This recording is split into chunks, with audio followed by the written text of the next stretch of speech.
Hello dear students, कैसे हो बेटा? सब बढ़िया। चलो आज हम शुरू करेंगे मैथमेटिक्स के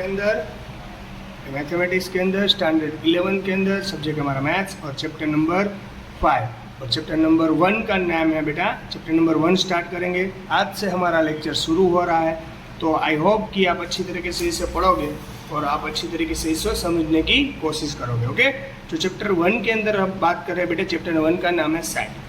तो पहले तो आपको ये बेटा पता होना चाहिए कि सेट क्या है। तो मैं आपको एक एग्जांपल देता हूँ। सेट के कई सारी मीनिंग होते हैं, यानी आपको पता है कि हम हेयर सेट करवाने जाते हैं, उसको भी एक सेट बोलते हैं। आई बात समझ में? देन और सेट क्या है? सेट और कई सारी चीज़ों में यूज होता है कि आपने टीवी का चैनल सेट किया। ओके, सो सेट कई सारी जगह पे यूज होता है। सेट यानी कुछ एक ऐसी एलिमेंट्स है, ऐसा एलिमेंट्स है सेट कि उसकी कोई डिफाइंड वैल्यू होती है। मैं अगर आपको ये बोल दूँ कि हाउ मेनी डिफाइंड वैल्यू, यानी कि कोई रियलिटी में होना चाहिए, वो सभी के लिए सेम होगा, उसे बोलेंगे हम सेट। एग्जाम्पल आपको देता हूँ। मैं आपको ये बोलूँ कि 1 to 10 में कितने एलिमेंट्स आते हैं। अदरवाइज मैं आपको बोलूँ कि हमारी ABCD के अल्फ़ाबेट्स कितने हैं, तो आप मुझसे पूछोगे कि ABCD सर आप बताओ आपके अल्फ़ाबेट्स कितने हैं, तब भी बोलूँगा 26। अगर आपको पूछूंगा तो अब भी आप बोलोगे सर 26 है। कोई थर्ड पर्सन को, आपके फ्रेंड है, उसको बोलूँगा तब भी बोलोगे 26 है। यानी कि कोई और फोर्थ पर्सन के बोलूँगा तो अल्फ़ाबेट्स तो सेम ही रहने वाले हैं। आई बात मैं क्या बोल रहा हूँ? यानी ये डिफाइंड वैल्यू है। कैसी वैल्यू है बेटा? Defined value. जो डिफाइंड वैल्यू रहती है, जिसके एलिमेंट्स डिफाइंड है, it's called to set. It's called to set. तो ये सेट का इन्वेंशन किसने किया? तो आप मुझे पूछोगे सर ये सेट आया कहाँ से, किसने इसका इन्वेंट किया? तो मैं आपको डियर बताते हुए मुझे अच्छा लग रहा है कि सेट का इन्वेंशन किया है जर्मन मैथमेटिशियन जॉर्ज कैंटर ने। किसने किया बेटा? जर्मन मैथमेटिशियन है जॉर्ज कैंटर। उसने यहाँ पर आपको बता देता हूँ कि जॉर्ज कैंटर ने इन 1845 टू 1980 के इन बिटवीन के अंदर उस सेट का एक एग्जाम्पल और ये थियरी बाहर की थी। थियरी होने के बाद कई सारे इसके अंदर चेंजेस आए। ओके, तो ये सारे चेंजेस अब मैं आपको बताता हूँ कि सेट के बारे में बताया मैंने। ओके, अल्फ़ाबेट्स का एग्जाम्पल दिया। अब वही बात बता रहा हूँ कि मैं आपको बोलूँ कि which is the best actor in our India. India में सबसे बेस्ट एक्टर कौन है? तो मैं आपको पूछूंगा तो आपको कोई अलग और पसंद होगा, कोई और एक्टर पसंद होगा, मुझे कोई और एक्टर पसंद है। थर्ड पर्सन को पूछेंगे तो भी उसके हिसाब से कोई और बेस्ट होगा। तो ये नॉट डिफाइंड कहलाएगा। डिफाइंड वैल्यू यानी ऐसी वैल्यू के सभी का आंसर सेम होना चाहिए। अंडरस्टूड मैं क्या बोल रहा हूँ? मैंने आपको 2 एग्जाम्पल दिए। मैंने अल्फ़ाबेट्स की भी एग्जाम्पल दी है। ABCD के अल्फ़ाबेट्स 26। किसी भी को पूछोगे अल्फ़ाबेट्स तो सेम ही रहेंगे, इसलिए इसको डिफाइंड वैल्यू कहा जाएगा। मैंने आपको एग्जाम्पल लिया, what is the which of the best actor in our India. तो आप बोलोगे कि सर मुझे सलमान खान पसंद है, मैं बोलूँगा मुझे अक्षय कुमार पसंद है। तो सभी की चॉइस बेटा अलग अलग रहती है, सभी की चॉइस सेम नहीं है, तो उसको नॉट डिफाइंड बोलेंगे। ओके, और सेट कैसा फंक्शन है? डिफाइनेड फंक्शन है। ओके बेटा, तो चलो सेट की पहले थोड़ी सी डेफिनेशन के बारे में भी बता देता हूँ। The set is well defined the concept और रिलेशन एंड फंक्शन। सेट क्या है? Set is a well defined the concept of relation and function is called to set. इसे कहा जाएगा सेट। ओके, ये थियरी है थोड़ी सी बेटा, इसके बारे में बाद हम नेक्स्ट में लेक्चर यानी कि कुछ क्वेश्चन के बारे में भी डिस्कशन करेंगे। ओके डियर, चलो सेट की डेफिनेशन पता चल गई आपको बेटा। ओके, सेट कैसा फंक्शन है बेटा? डिफाइंड फंक्शन है। Okay, then the elements of sets are called its member. जो सेट के जो एलिमेंट्स हैं, यानी एलिमेंट्स मैंने आपको क्या बोला था कि अल्फ़ाबेट्स है, तो अल्फ़ाबेट्स ABCD का alphabet it is one set. उसके अंदर मेंबर्स कितने हैं? 26। It is element of set. Okay, these are element of 26 letter of alphabets. It is an element of set. So alphabet is the one set or elements of alphabets is equal to member of set. Okay, otherwise it's equal to elements of set. Okay, the element of set are called members. Element, जो set के जो element है उसे member भी कहा जाएगा. Set usually denoted by, set usually, set को usually किसे डिनोमेट किया जाता है? यूजुअली डिनोटेड बाय, सेट को जो usually denoted by a capital letters like A B C, like X Y Z, it is all capital letters are denoted with by a set. Set को इससे denoted किया जाता है. Okay बेटा, चलो. The elements of set represented by small, जो elements होते हैं यानी कि जो सेट होते हैं, सेट के जो एलिमेंट्स है डियर, उसको क्या बोलेंगे हम बेटा? सेट्स के जो एलिमेंट्स है उसे बोलेंगे हम लेटर, यानी कि उसके हम मेंबर बोलेंगे. जो सेट होता है, ये सेट है, उसके एलिमेंट है, उसको मेंबर भी बोल सकते हैं और उसे स्मॉल लेटर में रिप्रेजेंट किया जाता है. आई बात समझ में? किस में बेटा रिप्रेजेंट किया जाता है? स्मॉल लेटर में. एक एग्जांपल समझाता हूँ, देखो यहाँ पर एग्जांपल. ये समझ लो कि ए है, वो हमारा सेट है, वो उसको रिप्रेजेंट किया जा रहा है A B C D E F G H. यहाँ एच तक का जो एलिमेंट्स है, ये है एलिमेंट्स ऑफ सेट, ये है एलिमेंट्स ऑफ सेट, और ये है नोटेशन सेट. इसे कहा जाएगा नोटेशन सेट. नोटेशन सेट यानी ये हमारा जो सेट है, इसको मैंने कैपिटल में अंदर, ये ए के सारे एलिमेंट्स है, ये ए के सारे बेटा एलिमेंट्स है. ओके, ये सेट है, ये सेट के एलिमेंट्स सारे ये है. Equal to notation of set. इसको क्या बोला जाएगा बेटा? Notation of set. ओके बेटा, आई बात समझ में कि नहीं आ रही बात समझ में? Equal to notation of set. इसके अंदर किसी को कुछ डाउट है बेटा? A B C D E F G H, ये है नोटेशन ऑफ सेट और ये इसके एलिमेंट है. तो इसी तरीके से सेट को रिप्रेजेंट किया जाता है. कई सारे स्मॉल ऐसे यूज करते हैं हम लोग कि उसको सेट के अंदर किसी प्रॉपर नेम से हमें कनेक्ट किया गया हुआ, वो मैं आपको देता हूँ कि कौन कौन से ये वैसे नंबर है. तो चलो सबसे पहले बात करते हैं हम नेचुरल नंबर की. किसकी बेटा? Natural number. Natural number set को रिप्रेजेंट करने के लिए दो मेथड है. सेट को भी रिप्रेजेंट करने के लिए दो मेथड है, वो मैं आपको बताता हूँ बेटा. नेचुरल नंबर यानी n. Okay, the set of all natural number, the set of all natural number. सबसे पहले बेटा हम बात करेंगे नेचुरल नंबर के बारे में. नेचुरल नंबर, तो सेट के अंदर नेचुरल नंबर को एक अलग सिंबल से माना जाता है. यानी ये सिंबल आ जाए तो आपको पता चलना चाहिए कि ये नेचुरल नंबर है, तो उसको कैपिटल एन से रिप्रेजेंट किया जाता है सेट के अंदर. तो set of all natural number. फिर इसमें ऑल नेचुरल नंबर नहीं रखेंगे, सिर्फ एन लिखेंगे, तो आपको पता चलना चाहिए कि वो एक किसका एन है बेटा? नेचुरल नंबर का. The set of all natural number, all natural number. अब आपको नेचुरल नंबर तो बेटा पता होगा. नेचुरल नंबर की शुरुआत कहाँ से होती है? 1 2 3 4 up to dot dot dot dot infinite तक चलता है. कहाँ तक चलता है बेटा? इनफाइनाइट. यानी कि नेचुरल नंबर की शुरुआत 1 से होती है, 1 से होती है, पर वो चलता कहाँ है? इनफाइनाइट तक. ये नेचुरल नंबर है. नेचुरल नंबर सबसे स्मॉल नेचुरल नंबर है 1. ओके, और लार्ज पूछे तो infinite large. Okay, Z. Z यानी क्या होता है बेटा? तो जेड यानी the set of all integers. The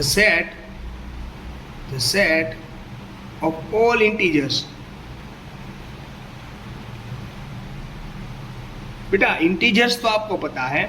the set of all integers यानी यूनिट. वो नेगेटिव भी आ सकता है, ऐसे इंटीजर्स नेगेटिव भी हो सकते हैं. -2 लाइक एग्जांपल -2 -1 0 1 2 3 अप टू यहाँ पर से यहाँ पर देखो इनफाइनाइट से आएगा नेगेटिव में भी और जाएगा भी infinite. Equal to set equal to integers. Okay, ये नेगेटिव भी हो सकता है, पॉजिटिव भी हो सकता है. अगर ये सेट इंटीजर्स पॉजिटिव रहा तो जेड पर पॉजिटिव की साइन आएगी, अगर नेगेटिव रहा तो नेगेटिव की साइन आएगी. अब आएगा क्यू. क्यू यानी क्या बेटा? The set of all rational number. The set of all rational number. All rational number. All rational number यानी कि वो पॉजिटिव भी आ जाएगा और नेगेटिव भी. The set of all natural numbers, like example -1/2, -1/2, -1/4, 0, 1/2, 1/3, 1/7, like that. Okay, तो आप बोलोगे सर 2/1 है वो नेचुरल नंबर है यानी कि रैशनल नंबर है, वो नहीं है बेटा। 2/1 it is not a rational number. क्यों रैशनल नंबर नहीं है बेटा? क्योंकि डिनोमीटर में 1 है। डिनोमीटर में 1 होगा तब वो रेशनल नंबर नहीं कहा जाएगा। रेशनल नंबर यानी p/q के फॉर्म में होना जरूरी है। It's defined by p/q form. Okay, इसको बोलेंगे हम रेशनल नंबर, यानी न्यूमिनेटर और डिनोमीटर होना चाहिए। ये 0 को रेशनल नंबर नहीं बोल सकते हम लोग, 0 को रेशनल नंबर नहीं बोल सकते डियर। ओके, और r यानी the set of all real number.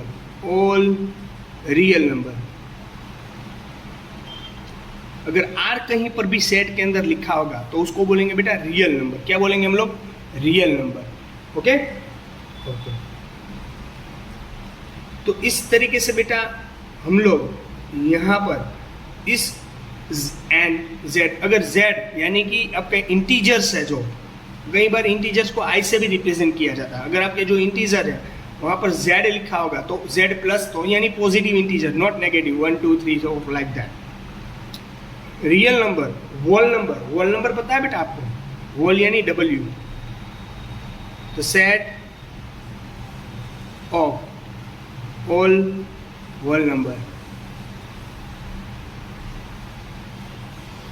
Whole number यानी बेटा कितना, कौन सा नंबर? वो 0 से स्टार्ट होता है, 0 1 2 3 4 up to dot dot dot infinite तक चलता है। तो आपको पता होगा नेचुरल नंबर और होल नंबर में डिफरेंस क्या है। तो कि होल नंबर के अंदर 0 इंक्लूड होता है पर नेचुरल नंबर में 0 नहीं आता, ये मेन डिफरेंस है। ओके बेटा, ये आई बात समझ में? तो इस सभी Z, Q, R, W, जब ऐसे वर्ड्स आपको कैपिटल में दिखाई देंगे तो वो आपको समझना है कि N किसका? N यानी नेचुरल नंबर, Z यानी इंटीजर्स, Q यानी रैशनल नंबर, R यानी रियल नंबर और W यानी होल नंबर। तो इस तरीके से इन सभी नंबर्स को रिप्रेजेंट किया जा सकता है। ओके डियर, आ रही बेटा बात समझ में? क्या बोल रहा हूँ मैं? Okay, very good. चलो इसके बाद बेटा हम देखेंगे कि सेट के कितने टाइप्स होते हैं। सेट को आपको पता है कि कैपिटल में लिखा जा सकता है और उसके जो एलिमेंट्स है उसको स्मॉल एलिमेंट्स में लिखा जा सकता है। वैसे ही बेटा सेट की कुछ लिमिटेशन भी है। ओके बेटा, सेट की कुछ लिमिटेशन है, वो मैं आपको बता देता हूँ क्या क्या लिमिटेशन है। चलो आपको बताना चाहता हूँ कि बिलोंग्स टू और not belongs to. What is the meaning of belongs to? It is equal to belongs to और it is equal to does not belongs to. ये बिलोंग्स टू और नॉट बिलोंग्स टू में क्या है? मैंने आपको अभी बताया कि एलिमेंट्स होते हैं। समझ लो कि ए कोई सेट है, उसके एलिमेंट है ए, सी, डी। यानी ए के एलिमेंट्स कौन है? ए, सी और डी। यानी ए किसके अंदर आता है बेटा? कैपिटल ए के अंदर। ए के एलिमेंट्स क्या है? यानी notation set is equal to notation set. Notation set होता है, उसके एलिमेंट क्या है? ए, सी और डी। तो same condition, if A is element of set A, देखो यहाँ पर ए है, इस element of set A, set A है, notation set is equal to set A. Element of a set A, we say that A is belongs to A. यानी हम कह सकते हैं कि ए है वो किस पर बिलोंग्स टू है बेटा? ए पर। यानी A is one type of depend on A, capital है। कैपिटल है यानी ए स्मॉल है या ए के एलिमेंट्स है। ओके, हम कैसे, एक फैक्ट्री होती है, फैक्ट्री के अंदर हम 10 जन वर्क करते हैं, 10 आदमी काम करते हैं, तो उस 10 आदमी वो फैक्ट्री के अंदर काम करते हैं। यानी factory is one type of our set. અને फैक्ट्री के अंदर जो वर्कर्स काम करते हैं, it is our elements of set. Okay, आई बात समझ में? Okay good. If A is element of set, वो अगर ए है, वो ए सेट का एलिमेंट है, then A belongs to it, then it is mean and we say that A belongs to capital है, and thus we write like the A belongs to A. A belongs to capital है, यानी small a belongs to capital है। Okay बेटा, तो in the same condition in the second, if B is not a element of set A. अगर B एक element नहीं है, देख सकते हो आप लोग, मैंने यहाँ पर एग्जाम्पल लिखा था, आपको कहीं पर इस सेट के अंदर बी दिख रहा है? No. So here B are not a element of set A. Small b is not an element of set A. That reason we write like that, b is does not belongs to A. Does not belongs to, does not belongs to यानी ऐसे arrow करना है, belongs to it's equal to belongs to और it's equal to does not belongs to, यानी b is not a part of A. Okay, यानी कि b does not belongs to A and we say that b does not belongs to A and it's denoted by A does not belongs to b, otherwise b does not belongs to A. Okay भाई बेटा, समझ में आ गया? Otherwise A does not belongs to B, इस तरीके से आप लिख सकते हो। ओके, और सेट को रिप्रेजेंट करने के लिए डियर स्टूडेंट्स, सेट को रिप्रेजेंट करने के लिए मेनली टू मेथड है, समझाता हूँ आपको। एक है there are two methods of representing a set, there are mainly two method of representing the set. हमारे पास मेनली टू मेथड है। First it is our roster और tabular form, and second set builder form. ये roster और tabular form क्या है और set builder form क्या है? व्हाट इज द रोस्टर और ट्यूबुलर फॉर्म और what is the set builder form? तो मैं दोनों के बारे में थोड़ी सी डिस्कशन करना चाहूँगा। व्हाट इज सेट, रोस्टर और ट्यूबुलर फॉर्म। ओके, तो रोस्टर फॉर्म क्या है? तो समझ लो कि एग्जाम्पल दे रहा हूँ, रोस्टर फॉर्म के बारे में लिख रहा हूँ, रोस्टर और ट्यूबुलर फॉर्म। उसकी कुछ डेफिनेशन आपको बताना चाहूंगा। What is the meaning of tubular और रोस्टर फॉर्म? रोस्टर फॉर्म क्या है? अदरवाइज ये सिर्फ रोस्टर फॉर्म भी कहा जाएगा, ट्यूबुलर फॉर्म भी, मोस्ट ऑफ रोस्टर फॉर्म ज़्यादा कहा जाता है। तो रोस्टर फॉर्म क्या है? In a roster form, in a roster form, all the elements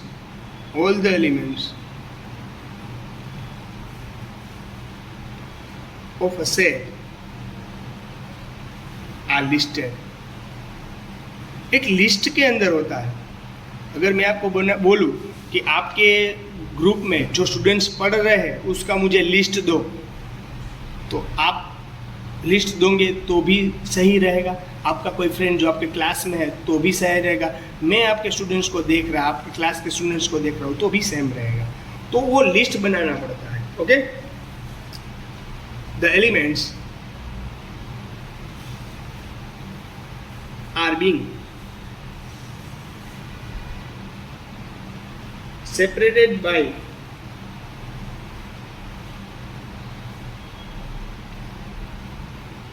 separated by comes and enclosed within a brackets,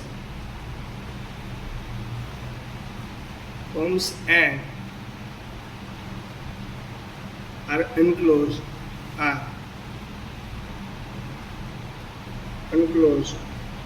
within a brackets।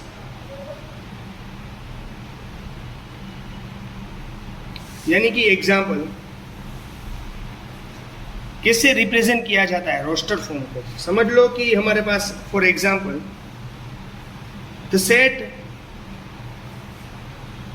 Of all vowel in English alphabet. तो इसे किससे रिप्रेजेंट किया जाता है? तो इसे कैसे रिप्रेजेंट किया जाता है? तो पहले तो सेट के लिए ये ब्रैकेट होना ज़रूरी है। सेकंड, इसके लिए वोवेल क्या है? ए, ई, आई, ओ, यू। तो इसलिए इस सेट को आप ए भी सकते हैं, it is equal to notation set, और ये इसके मेंबर है। ओके, तो आप इस तरीके से रिप्रेजेंट कर सकते हो। तो इसे बोला जाएगा रोस्टर ट्यूबुलर फॉर्म। उसके अंदर लिस्ट बनानी होती है लाइक दैट। ओके, अब सेकंड है बेटा, सेकंड है वो है सेट बिल्डर फॉर्म। क्या बेटा? Set builder form. तो सेट बिल्डर फॉर्म क्या है? सेट बिल्डर फॉर्म क्या है? तो सेट बिल्डर फॉर्म क्या है? If in set builder form in a set builder form all the elements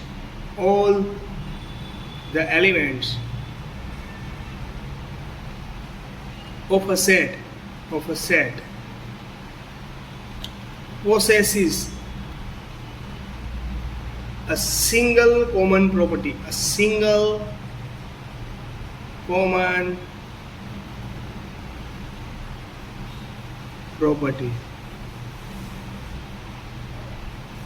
which is not passed by an element or outside the set, which is not possessed by an element outside the set, यानी कि the set builder form, in the set builder form, an elements of set possess a single common property which is not possessed by element of outside of the set. Example देख लेते हैं बेटा हम. Example कैसे set builder form होता है कि अगर आपको पूछा गया हुआ हो right the unit between 2 and 7, 5 and 12, write the whole unit between a 5 and 12. तो आपको पता है 5 और 12 it is one type of in the 5 और 12 के बीच में लिखना है. आपको बता देता हूं, आपको कहा गया हुआ है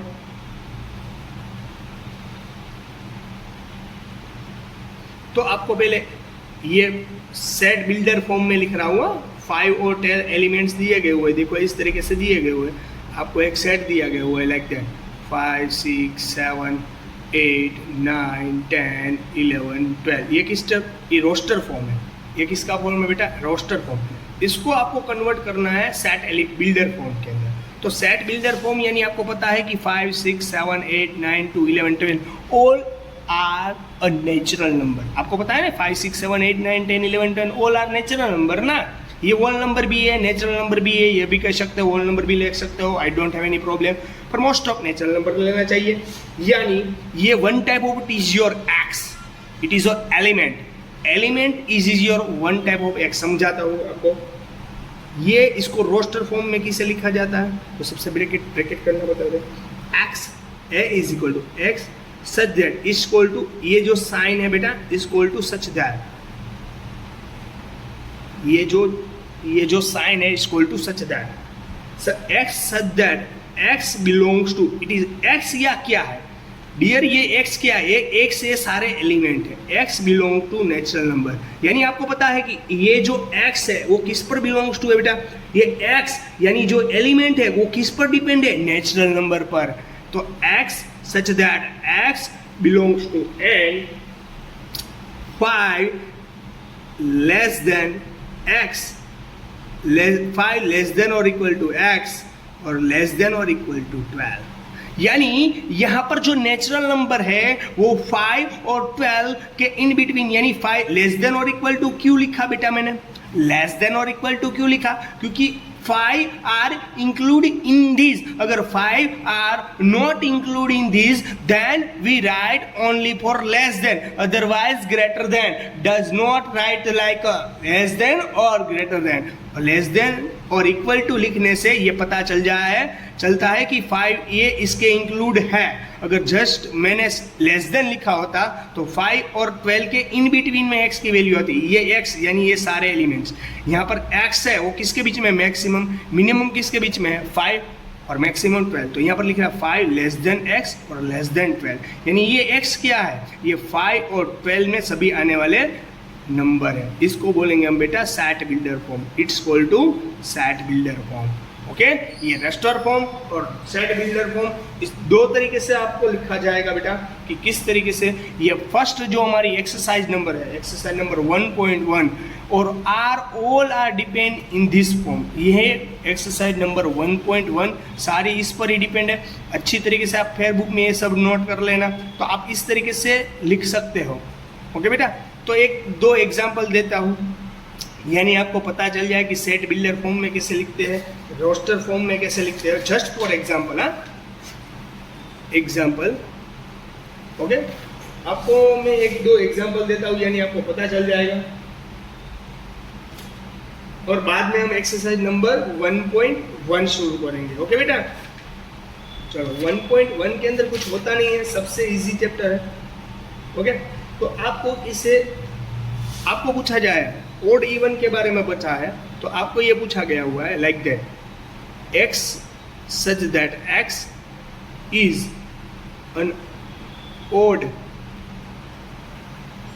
नेचुरल नंबर। चलो समझो, ये है, it is a roster form. इसको आपको sorry, it is your set builder form, और आपको इसके और एलिमेंट्स लिखने हैं रोस्टर फॉर्म में अंदर। तो इसके अंदर रोस्टर फॉर्म के अंदर किसे लिखोगे?